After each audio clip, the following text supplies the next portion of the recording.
ఇది రాజ్ యొక్క కాలేజీలో మొదటి రోజు. అతని మనసులో కొత్త కలలు నిండిపోయాయి. ఇక్కడ అతనికి ఒక సర్ప్రైజ్ ఎదురైంది. పాత మిత్రుడు రవి ఇదే కాలేజీలో చదువుతున్నాడు. క్లాసులు మొదలయ్యాయి. రాజ్, రవి ఇద్దరూ కొత్త విషయాలు నేర్చుకుంటున్నారు. రాజ్ ఆమెను మొదటిసారి చూశాడు. ఆమె పేరు అను. ఒక చూపుతో ప్రేమ మొదలైంది.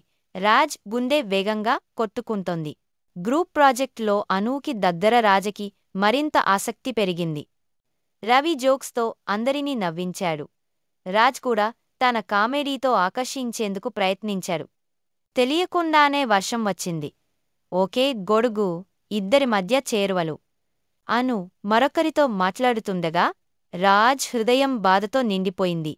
ఒక చిన్న పొరపాటు వారికి దూరాన్ని తెచ్చింది. కాని అర్థం చేసుకుని మళ్లీ దగ్గరయ్యారు. ఈ చిన్న గ్రామంలో సాయంకాల వేళల నడుస్తూ ఉన్న ఈ ముదురు వయసు ఆమె పేరు లక్ష్మమ్మ. ఆమె చుట్టుపక్కల వాళ్లకు ఓ చక్కటి మార్గదర్శి. ఆమె చిన్న ఇంట్లో పుస్తకాలు, గడియారాలు, చిన్న స్టవ్ ఉన్నాయి. లక్ష్మమ్మ రోజు ఏదో రాసుకుంటూ ఉండేది. ఎవరైనా సమస్యలు ఉన్నప్పుడు వారు ముందుగా వచ్చేది లక్ష్మమ్మ వద్దకే. ఆమె చెప్పిన మాటనే వారికి మార్గం చూపించేవి. అంతకుముందు ఆమె ఓ యువతి. అప్పట్లో చదువుకోగలిగిన అరుదైన వారిలో ఒకరు. పిల్లలకు బోధించేది కూడా ఆమె. ఓ విద్యార్థి లక్ష్మమ్మ దగ్గరకొచ్చాడు. గణితం కష్టమైందని చెప్పాడు. ఆమె చిన్న కథలతో సమస్యను సులభంగా అర్థమయ్యేలా చేసింది. పంచాయతీలో కూడా ఆమెకు ఎంతో గౌరవం ఉంది. న్యాయంగా తీర్పు చెప్పే వ్యక్తిగా ఆమెను పిలిచారు. ఒక భూ వివాదాన్ని ఆమె ఓ తీపి పరిష్కారంతో ముగించింది. ఇద్దరూ ఆమెకు కృతజ్ఞతలు చెప్పారు. సాయంత్రం వేళ పిల్లలు లక్ష్మమ్మ చుట్టూ చేరి కథలు వింటారు. ఆమె కథల్లో నీతి, జ్ఞానం ఉంటాయి. ఒకరోజు రాత్రి ఒక వ్యక్తి పరుగుతో వచ్చి ఆమెకు ఒక కాగితం చూపించాడు. ఆ విషయాన్ని చూసి ఆమె ఆశ్చర్యపోయింది. ఆమె ఓ పెద్ద నిర్ణయం తీసుకుంటుంది. గ్రామంలో తలెత్తిన సమస్యకు ఆమె కాస్త ముందుగానే సిద్ధమవుతుంది. The forest talent show. పెద్ద ప్రకటన. శనితులైన గుడ్ల గూబ చెట్టు కొమ్మపై కూర్చొని గొంతు విప్పి అంటాడు. అటవీలో ఈ శనివారం మన మొదటి ప్రతిభా ప్రదర్శన జరగబోతుంది. అడవి జంతువులందరూ ఆశ్చర్యంతో గమ్మత్తుగా చూస్తూ ఆనందపడతారు. చింటూ, కోతి, బంటి, కరాయిలు, మీను, నెమలి, టింకు, తాబేలు, మీనా, కుందేలు అందరూ తమ ప్రతిభను ప్రదర్శించేందుకు సిద్ధమవుతారు.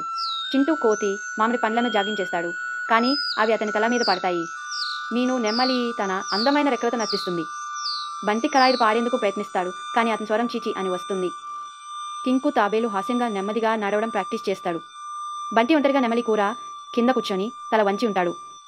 ఇతరులలా నాకేమీ ప్రతిభ లేదనిపిస్తోంది అని ముతుకుతాడు. అప్పుడు మీనా కుందేలు క్యారెట్ కేక్ తీసుకుని వస్తుంది. ఇది నీవే చేశావా, అదిరిపోయింది అని చెబుతుంది. బంటి చిరునవ్వుతో బేకింగ్ ఇది నాది కావచ్చుగా. అటవీ వేదిక అందంగా అలంకరించబడి ఉంది. దీపికలు మెరుగుతున్నాయి. చింటూ జగ్లింగ్ చేస్తూ బకెట్లో పడిపోతాడు. మీను గిరగిరా తిరుగుతుంది. టింకు నెమ్మదిగా నడిచి అందరినీ నవ్విస్తాడు. బంటి క్యారెట్ కేక్తో వేదికపైకి జంకి వస్తాడు. అన్ని జంతువులు బంటి చేసిన క్యారెట్ కేక్ తినుతూ ఆనందిస్తారు. గుడ్లగూబ బంటికి గులాబీ గోల్డెన్ టాలెంట్ బ్యాడ్జ్ ఇస్తాడు. అందరూ కలిసి చప్పట్లు కొడతారు. గుడ్లగూబ చెబుతుంది, ప్రతి జంతువు ఒక్కొక్కటి ప్రత్యేకమైన ప్రతిభను కలిగి ఉంటుంది. అది తెలుసుకొని పంచుకుంటే అందరికీ ఆనందం. అందరూ ఒకే గొంతులో అవును అంటూ నవ్వుతూ కథ ముగుస్తుంది. Cute rabbit Bunty. తెల్లటి మృదువైన రోమాలు ఉన్న బంటి అనే కుందేలు ఓ శాంతమైన అడవిలో నివసిస్తారు. అన్ని జంతువులు అతని అందంగా మృదుగా పుచ్చుగుత్తగా అంటుంటాయి. కానీ బంటి మాత్రం వాటికి బాగా అలసిపోయాడు. బంటి చెట్టు తునకపై నిలబడి గొంతెత్తి ఇకపై అందంగా కాకుండా భయపడే సింహంలా మారాలని ప్రకటించాడు. బంటి ఆలోచనను విన్న అన్ని జంతువులు నవ్వేశాయి. నక్క జోకు వేస్తుంది.